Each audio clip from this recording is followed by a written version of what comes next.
BJP सांसद मेधा कुलकर्णी द्वारा विधायक अमोल मिटकरी को लेकर दिए गए बयान पर जहां सियासत गर्मा गई है, वहीं अब विधायक अमोल मिटकरी ने इस पर प्रतिक्रिया दी है।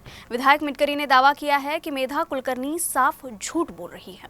लोकसभा आणि राज्यसभा ही दोन्ही सभागृहे भारतीय संविधानाच्या चौकटीत येतात आणि ज्यावेळेस या दोन्ही सभागृहाचा कोणी व्यक्ती सदस्य होतो त्यावेळेस त्याला जी शपथ दिली जाते ती शपथ किती महत्त्वाची असते हे लक्षात घ्या की तो सदस्य झाल्यानंतर त्याच्यानंतर मात्र तो कोण्या एका समाजाचा राहत नाही, तो देशाचा होतो। आणि जर शपथ घेतल्यावर जर आपण एका समाजापुरते आहोत असं कोणी वागत असेल तर भारतीय राज्यघटनेच्या विचारधारेला छेद देण्यासारखं ते आहे।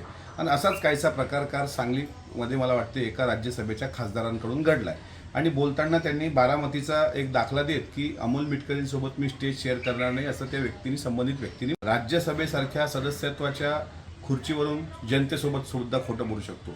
वस्तुस्थिती ही आहे की बारामतीच्या प्रचाराच्या वेळी एका स्टेजवर योगायोगाने एक युवक मेळावा होता।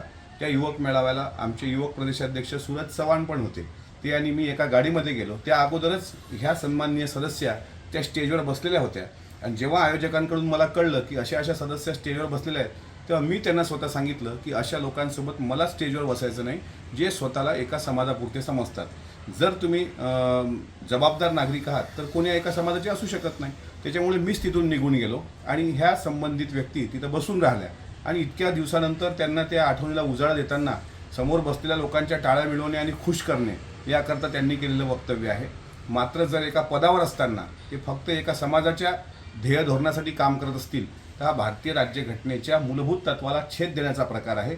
आणि जर असंच चालू राहिलं तर मला असं वाटतं जनतेच्या मनात जी शंका आता राज्यघटनेबद्दल यायला लागली त्याला अधिकृत दुजोरा मिळेल। त्यामुळे यांनी केलेलं वक्तव्य साफ चुकीचं, साफ खोटं आहे।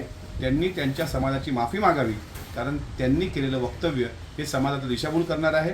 स्टेजवर त्या आल्या होत्या असं नाही, मी स्टेजवर गेलो नव्हतो हे मात्र निर्विवाद सत्य आहे।